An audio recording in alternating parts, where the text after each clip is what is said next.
सामने ही देख के बोलिएगा। देखो ठीक है। दीपक जी, आपके माता जी जो समिति प्रमुख हैं, आप प्रतिनिधि के तौर पर उनके काम करते हैं, सब कुछ देखते हैं। इन 5 सालों में क्या कुछ रही उपलब्धियाँ? सबसे पहले आप लोग को, मीडिया वाले को सबसे पहले प्रणाम, और सभी पंचायत वासियों को प्रणाम, पूरे प्रखंड की जनता, सभी भाई एवं बहनों को मेरा शुभकामनाएँ। और 5 साल आपने काम किया है, सुना है कि कोई भी प्रमुख 5 साल तक नहीं रह पाया, आप लोगों ने काम करके दिखाया है। क्या कुछ उपलब्धियाँ रही हैं 5 साल में? जहाँ तक हम लोग फर्स्ट बार चुनाव मेरी माताजी लड़ी और जनता का समर्थन से चुनाव जीती। जिस तरह से हम लोग चुनाव में संघर्ष करके जीते, उस तरह से जनता के क्षेत्र में हर तरह का काम किए। जितने भी गली नली होते हैं, बहुत सारे काम हमारे पंचायत में, बहुत सारा चीज़ पिछड़ा हुआ था, मतलब बरसों से जो काम लंबित था, विवादित स्थल था, उसको हम लोग ने सोल्व करके पूरे अच्छे तरीके से किए। बहुत सारे प्रधानमंत्री का योजना था शौचालय वाला, उसमें भी बढ़ चढ़ के हिस्सा लेके हम लोग करवाएँ, काम भी दौड़ाए। 300 शौचालय का पेमेंट अपने से करवा के करवाएँ, और सभी लोग को जागरूक भी किए। बहुत सारे ऐसा समस्या मेरे पंचायत में थे। गली का जो विवादित स्थल था, बहुत नली ऐसा था कि विवाद हो रहा था, लड़ाई झगड़ा ये वगैरह, वो सभी को मिला जुला के बहुत सारे, आप पंचायत में जाके पता कर सकते हैं, सभी जगह हमने हर एक क्षेत्र में हर एक वर्ग के लिए हर एक चीज़ किया जहाँ तक बना। हाँ, कुछ कुछ संभावनाएं हैं, हर चीज़ एक आदमी संभव पूरा नहीं कर सकता है। छोटा प्रतिनिधि है, ऐसा नहीं कि बहुत बड़े मुख्यमंत्री हो रहे हैं चाहे प्रधानमंत्री हो रहे हैं, कि जहाँ तक पंचायत में बना 60% 70% हम लोग अपना संभव से प्रयास करके हर एक जगह काम बांट कर हम कर दिए।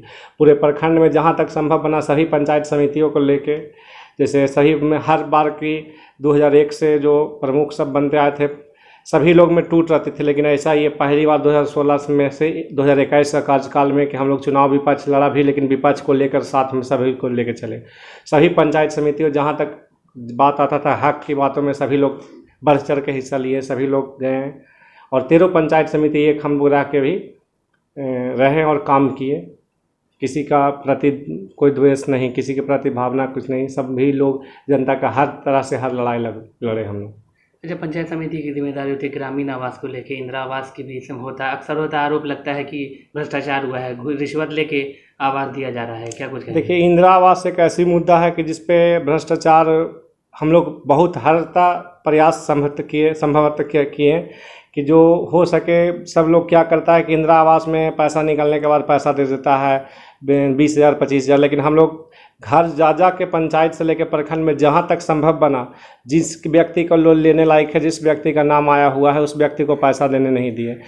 प्रातः हम लोग प्रयास किए, लेकिन कुछ व्यक्ति ऐसे हैं कि कुछ लोग दलाल वगैरह लग के लन फन करके जनता को उलझा के झूठ सच बोल के कुछ ठगने का कोई काम किया, उसके विरुद्ध भी हम लोग FIR वगैरह पहले भी करवाए हैं और भी सूचना भी दिए हैं ब्लॉक में, सब चीज़। और बाकी जितना बना उसमें सुधार किए हैं, और पूरे प्रखंड में इस बात को हम लोग जागरूक किए हैं। इसमें हुआ, इंदिरा आवास में हुआ, शौचालय में आपका प्रधानमंत्री हुआ, उस बार में भी, उसमें भी हम लोग शौचालय में सुने कि 2-2 हज़ार सब मांग रहा है, उसमें भी हम लोग मना किए, उसमें भी सब कंप्लेन करवाएं, कोई पैसा नहीं लो। यहाँ तक कि हम लोग खुद ब्लॉक में मेरी माँ सप्ताह में 2-3 दिन बैठी, हर सप्ताह में 3 दिन 4 दिन लगाई दरबार की, कोई भी सूचना है हमको मिले और जिसको कोई पैसा किसी चीज़ में ना दे, ब्लॉक में हर चीज़ में।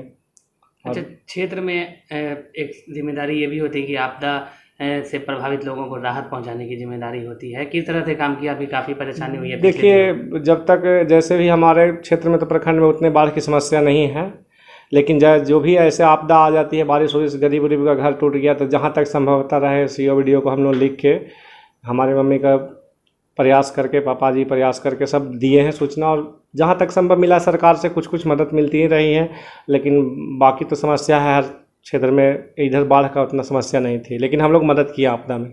किसी व्यक्ति को मृत्यु हो गई है एक्सीडेंट में, दुर्घटना में, उसको किसी तरह का परेशानी ना होके, जो 4,20,000 मुख्यमंत्री जी से राहत से मिलती है पैसा, उसको दिलवाएं, और किसी तरह का उसमें झोल झाल नहीं, 7 दिन 8 दिन में पैसा दिलवा देते हैं। क्यों, कोई उसको ना कोई मतलब है कि वो हुआ कि दौड़ धूप परेशानी किस तरह का नहीं करने दिए। अच्छा, स्कूलों को लेकर समस्या ग्रामीण क्षेत्र में होती है, भवन नहीं होता है, आपकी जिम्मेदारी होती है प्राथमिक शिक्षा भवन को निर्माण कराना, मरम्मत कराना, किस तरह की आपकी यहाँ पे भवन? देखिए, स्कूल मरम्मती का भवन यहाँ मेरे प्रखंड में लमसम सभी जगह ठीक ठाक है, लेकिन रिपेयरिंग का काम जो होता है जो चलते रहता है। और हम इस पर मेरी मम्मी पंचायत समिति का बैठक, जिला परिषद का बैठक होता है, पंचायत समिति की बैठक में मुझे मुद्दा उठा है। जिला परिषद का बैठक में भी मुद्दा उठाए थे हम लोग कि जितने भी स्कूल में हैं बच्चा, एक दो जगह स्कूल ऐसा है कि छत उत कमज़ोर था, वहाँ लिख के हम लोग आवेदन डीडीसी के पास जिला परिषद के बैठक में माँ लिख के दी थी, तो उसमें भी वहाँ से जिला से आया था और मरम्मती कार्य भी हुआ। और कुछ कुछ क्षेत्र में ऐसा है स्कूल का बाउंड्री वो बचा हुआ है, वो भी हो रहा है धीरे धीरे, थोड़ा सा तो समय लगता है, एक बार में संभवतः पूर्ण होना है नहीं पॉसिबल, लेकिन जहाँ तक होता है सरकार भी वहाँ से दिया है, रिप्लाई जिला से आया है। जैसे ग्रामीण क्षेत्रों में आर्थिक रूप से कमज़ोर लोग होते हैं, गरीबी उन्मूलन का भी एक काम होता है आप लोगों का, उसके लिए क्या कुछ किया है कि लोगों को रोज़गार मिले यहीं पे? देखिए, रोज़गार मिलने के लिए हम लोग मनरेगा में, हम लोग तो पंचायत समिति प्रमुख का मनरेगा पहले नहीं दिया था, मुखिया जी पंचायत ग्राम पंचायत के पास, प्रधान के पास था ये अधिकार, लेकिन हम लोग हक के लड़ते हुए 2 साल पहले, हम लोग कभी 1.5 साल पहले स्वीकृत हुआ है। ऐसे जितना संभव होता है ग्रामीण लोग के लिए तो करते हैं प्रयास, बट लेकिन उतना सक्षम अभी तक नहीं हुआ है कि ग्रामीण को रोज़गार मिल सके गाँव में, क्योंकि जिस तरह से महंगाई है उस तरह से अब यहाँ गाँव में मान ले लोग नहीं उतना कर पा रहा, लेकिन कुछ कुछ व्यक्ति को रोज़गार मिल रहा है। लेकिन वहाँ ये मनरेगा में मिलता है तो उसमें पैसा 170 रुपये 187 रुपये लमसम है, तो इस पैसा में नहीं हो पाता है मनरेगा मजदूर को, तो उतना काम संभव नहीं कर पा रहा। सरकार को राशि कम से कम, आज इतना महंगाई हो गया, 300 350 नहीं मिलेगा तो एक व्यक्ति, एक पूरे परिवार एक व्यक्ति से 250 में 150 में कहाँ से खा पी पाएगा। लेकिन कुछ कुछ किया है, लेकिन उतना इस स्तर पर हम लोग प्रयास किए लेकिन नहीं हो पाया इस प्रयास। अच्छा, आपके कार्यों से अलग एक सवाल ये है कि यहाँ पे चुनाव जो है वो जातिगत समीकरण को लेकर देखा जाता है, तो किस तरह से आप इसको देखिए, देखते हैं? हर यहाँ सभी लोग अब 50 से 60% शिक्षित लोग हैं। इस तरह का सामाजिक में वर्ग में कोई भेदभाव का समस्या नहीं आता है, सभी वर्ग के लोग हमारे सहयोग में रहते हैं, सभी वर्ग के सहयोग करते हैं, सहयोग हम भी सभी को करते हैं, वर्ग में कोई भेदभाव नहीं करते हैं, गरीब हो या अमीर हो, किसी भी कास्ट का हो, सभी को लेकर चलते हैं। और किसी का ऐसा 5 वर्ष में अभी तक तो ऐसा समस्या नहीं आई है जिससे कि भेदभाव समस्या आए। और हम लोग प्रखंड में भी प्रमुख, मेरी माँ रही तो पहली बार ऐसा प्रमुख रहे कि नगर नौसा ऐसा प्रखंड में 5 वर्ष लगातार माँ मेरी प्रमुख रही और संघर्ष करती रही।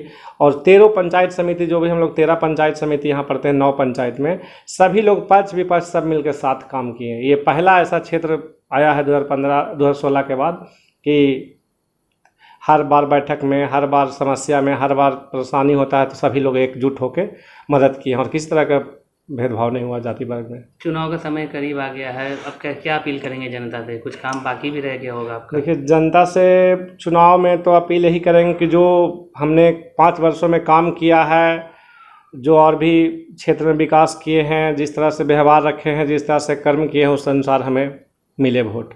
और बाकी जनता का जो भी काम बचा हुआ है 70% तो हमने लगभग अपना क्लियर कर दिया है।